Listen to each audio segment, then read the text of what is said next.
विचित्र भगवंत गति। हाथ सामने अनंत ब्रह्मांडों के स्वामी की महिमा और एक तरफ माया की महिमा।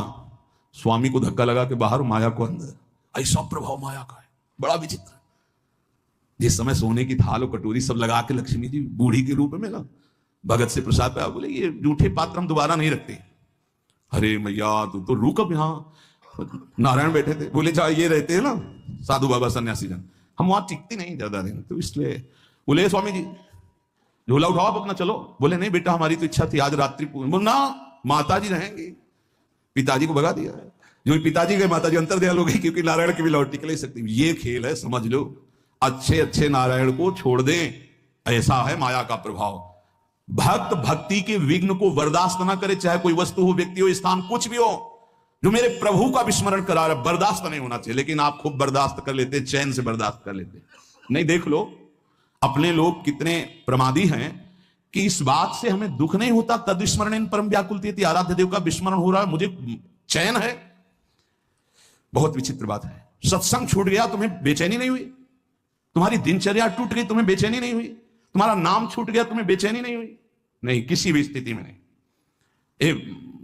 विचार करो, पूज्य राधा बाबा के चरित्र में जरा अंदर गांठों से गठिया बात इतना बढ़ा हुआ था कि बाबा एक कदम नहीं चल सकते थे। और गंगा जी की रीति में सत्संग हो रहा था, तो पूज्य बाबा को कौन सा ज्ञान नहीं, आप हमें बताओ। वो प्रार्थना कर रहे थे जो उनकी सेवा में थे कि मुझे वहां तक पहुंचा दो। बोले थक गया हूं, मेरी सामर्थ्य नहीं। बोले पहुंचा दीजिए। बोले चले जाओ ना। बड़ी चूक हो जाती है, जानते हो।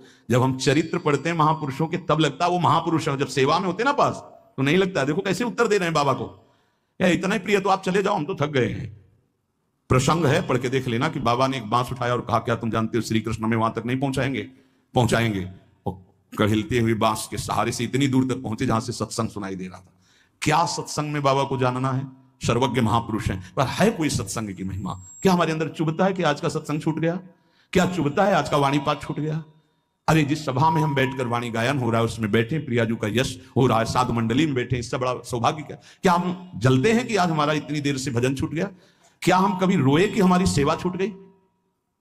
प्राणांतक कष्ट हो तो भी सेवा नहीं छूटनी चाहिए। प्राणांतक कष्ट हो, अगर हम शकिल पाते हैं तो शकिल शकिल करके वो सेवा कर देंगे। हमारे गुरुदेव की, इष्ट देव की सेवा, एक केवल प्रवचन ही नहीं, गुरु प्रताप से कह रहा हूं, भक्त को भक्ति के विघ्नों को बर्दाश्त नहीं करना चाहिए।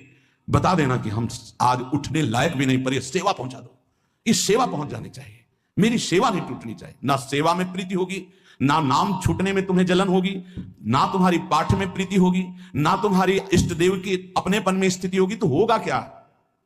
भक्ति के विघ्न को आप क्यों बर्दाश्त